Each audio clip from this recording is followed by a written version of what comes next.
Bonjour à tous et bienvenue dans ce nouvel épisode des survivants du burn-out. Alors, j'ai une question pour vous. Est-ce que vous galérez le matin au réveil? Est-ce que vous avez mal à vous endormir, du mal à vous endormir, ou alors vous êtes complètement fatigué, éreinté, épuisé, même après une nuit de 8 heures de sommeil? Et si le problème venait de votre routine du soir? Alors aujourd'hui, je vais vous partager 5 habitudes simples mais super efficaces pour mieux dormir et vraiment recharger vos batteries. Salut, je m'appelle Théo Duverger, je suis le fondateur du programme Quick Change. On accompagne des centaines de personnes à se remettre définitivement sur pied après un burn-out. Et aujourd'hui, on va se focaliser sur un point super important justement, qui est le sommeil. Pourquoi cet épisode, c'est vachement essentiel pour vous? Parce que un sommeil de qualité, c'est un outil clé pour justement prévenir et guérir, même, je dirais, le burn-out. Le sommeil, c'est, vous le savez, quelque chose, on ne peut pas y couper, super important. Ça permet de trouver une réparation physique. Pendant votre sommeil, vos muscles se réparent, vos tissus, même votre système immunitaire va se régénérer. Mais pendant votre sommeil, vous avez aussi une récupération mentale. Vous avez par exemple une consolidation de la mémoire. Vous avez même une régénération du cerveau pendant votre sommeil. Donc tous ceux qui s'amusent à se priver de sommeil, on voit ce que ça donne.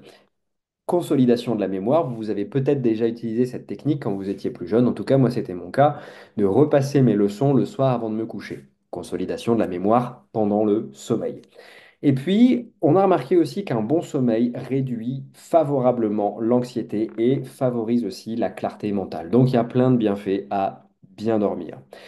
L'inverse, l'inverse c'est costaud. Le manque de sommeil, eh bien, ça va générer au bas mot de l'irritabilité, des troubles de la concentration, un affaiblissement général du système immunitaire, donc vous avez plus tendance à tomber malade, à choper la crève, et ça a un impact direct sur le risque de burn-out.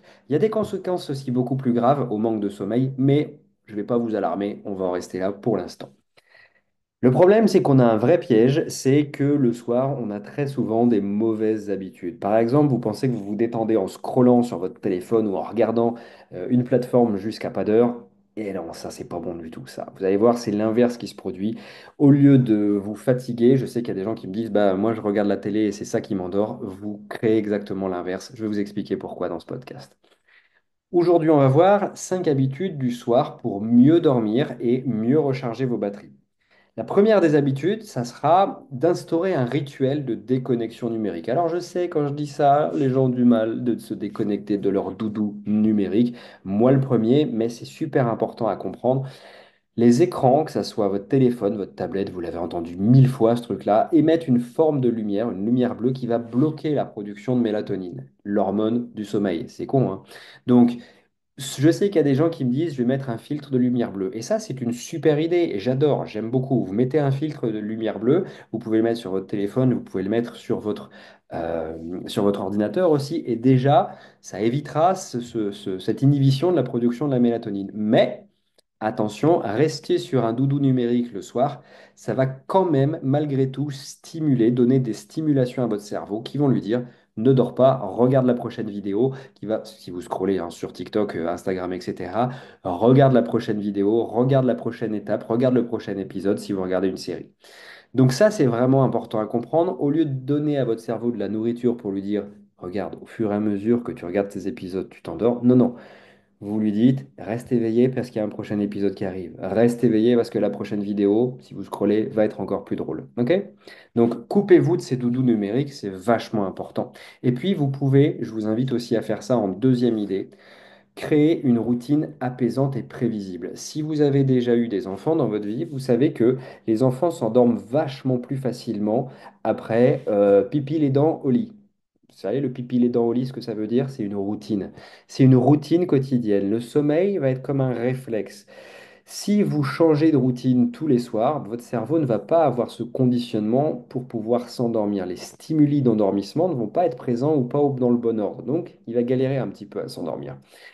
Votre cerveau adore les routines, adore les habitudes régulières. Si vous répétez en revanche les mêmes gestes chaque soir, bah, vous envoyez à votre cerveau un signal clair qu'il est temps de ralentir. Alors peu importe vos routines, hein, ça peut être une douche tiède, ça peut être des étirements mais tranquille, cool. Ça peut être des exercices de respiration, une routine qui fait que chaque soir, dans le même ordre, vous effectuez ça.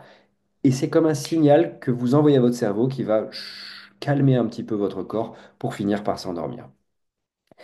Une technique que j'aime bien, et ça c'est aussi hyper important de le comprendre, c'est la technique de la décharge mentale. Qu'est-ce que c'est que la décharge mentale? Le soir, quand vous allez vous coucher, très souvent vous allez galérer à vous endormir. Pourquoi? Parce que votre cerveau va mouliner, votre mental va tourner en boucle. Il y a une technique qui est pas mal, c'est avant de se coucher, prendre 5 minutes pour écrire dans un carnet tout ce qui vous préoccupe. Les tâches que vous devez gérer le lendemain, par exemple, ou ce qui vous a un petit peu chagriné dans la journée. Vous prenez ça, vous prenez un petit carnet et c'est comme si vous délestiez votre cerveau de toutes ces pensées qui vous encombrent. Cette méthode libère votre esprit, évite que vos pensées ne vous empêchent de dormir et vous pouvez bien évidemment terminer par trois choses positives sur votre journée pour apaiser votre mental. Un truc qui est super important aussi, hein, c'est soigner votre environnement de sommeil. Un environnement de sommeil dans le bruit, dans l'agitation, mal rangé, c'est le bordel, mon capitaine. Votre cerveau, il n'a pas envie de s'endormir. Au contraire, un espace de sommeil calme est propice à l'endormissement, surtout s'il est calme, propre, ordonné. Alors là, on a toutes les qualités possibles pour vous endormir. La température est importante, des températures trop élevées, vous ne dormirez jamais. Une température un petit peu plus basse que d'habitude, 18 degrés, ça peut être top. Une obscurité totale, s'il y a la moindre lumière, pour peu que vous soyez super vigilant à ça, vous ne dormirez pas. Et puis le silence. Si vous n'avez pas malheureusement la chance de vivre dans un environnement silencieux, achetez des boules caisses, véritablement, ou achetez aussi, ça existe, une machine à bruit blanc qui va comme contrebalancer les bruits que vous auriez autour de vous et vous permettre de vous endormir. Vous avez la possibilité vraiment d'investir dans ces petits mécanismes-là qui fonctionnent super bien. Je sais qu'aujourd'hui, il y a quelques marques comme Bose qui le font. C'est des petits appareils que vous mettez dans vos oreilles qui génèrent justement un bruit blanc pour justement permettre de vous endormir et ne plus entendre le bazar qu'il y a autour de vous parce qu'on n'a pas tous la chance de vivre en pleine campagne. Et puis, ce que vous pouvez faire aussi avant de vous endormir, c'est encore une fois créer un rituel, mais on n'est pas dans on n'est pas dans les étirements ou quoi que ce soit, ou dans la douche tiède ou quoi que ce soit. Ici, c'est vraiment un rituel de contrôle de ses pensées par la méditation ou la respiration. Pourquoi je vous invite toujours à faire ça? Parce que ces techniques vont activer le système nerveux parasympathique. C'est un système nerveux qui va favoriser votre détente. Donc, vous choisissez l'exercice de respiration, de méditation que vous voulez. Je m'en fiche, mais faites-le, vous allez voir, spontanément, vous allez apaiser votre système nerveux, votre cerveau va se tranquilliser et vous allez apaiser votre esprit, ce qui va favoriser le sommeil. Évidemment, je vous donne tout ça, mais ne faites pas tout d'un coup. Sinon, le mieux étant l'ennemi du bien, vous finirez par ne rien faire. Commencez petit à petit. On ne peut pas tout changer d'un coup. Mettez une habitude à la place par semaine et ça suffira. Et associez ces moments à des moments de plaisir. Par exemple, si le soir, vous devez créer une routine avec une douche chaude avant d'aller vous coucher, bah, mettez votre musique préférée. Autant de faire de cet environnement un environnement vraiment agréable et propice. Votre carnet sur lequel vous allez faire la décharge mentale, placez-le tout de suite à côté de votre lit. Si jamais vous devez vous relever, si vous devez aller dans le salon, il y a 40 mètres pour aller dans le salon, il fait froid, vous êtes pieds nus, etc., vous ne le ferez pas ce truc-là. Donc, mettez cet environnement propice pour qu'il n'y ait aucune friction, aucune difficulté à mettre en place cette routine. Et puis surtout, encore une fois, toujours, hein, soyez indulgent envers vous-même. Les résultats peuvent prendre quelques jours ou quelques semaines à venir. OK?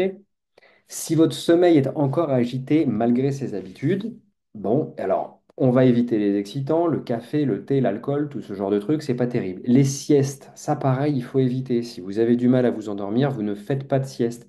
Une sieste, c'est l'ennemi de la nuit de sommeil. Pourquoi je dormirais alors que j'ai dormi dans la journée?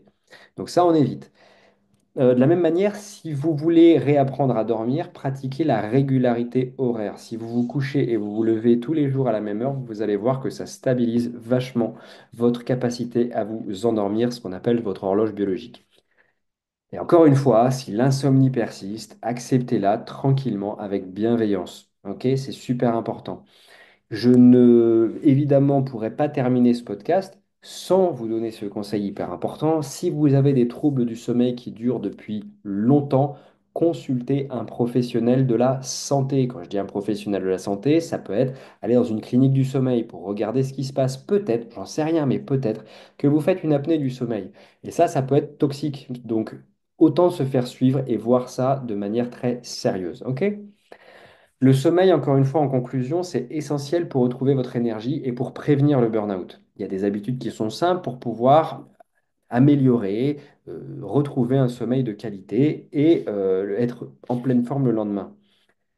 Votre soirée prépare votre nuit. Si vous ne deviez retenir qu'une seule chose dans ce podcast, c'est vraiment ça. Votre soirée prépare votre nuit et votre nuit prépare votre journée. OK? Donc, prenez soin de vos soirées et prenez soin de votre énergie. C'est super important. Si vous voulez aller plus loin, j'ai un programme complet pour pouvoir vous apprendre à vous endormir, à supprimer les insomnies, un programme qui est 100% basé sur de l'hypnose, hein, hypnose, le dieu du sommeil, donc on est un petit peu spécifique là-dessus, pour vous permettre de retrouver le sommeil et gérer à toutes les problématiques que vous pourriez avoir. Je me réveille au milieu de la nuit, qu'est-ce que je dois faire? J'arrive pas à m'endormir, qu'est-ce que je dois faire? Je dors dans un lit qui n'est pas le mien, qu'est-ce que je dois le faire? Vous trouverez le lien sous la vidéo ou dans la description du podcast. Ça dépend où vous me regardez. Comme d'habitude, si ce podcast vous a plu, eh bien, partagez-le, mettez des likes, mettez des commentaires sous les vidéos. Et moi, je vous dis à très bientôt.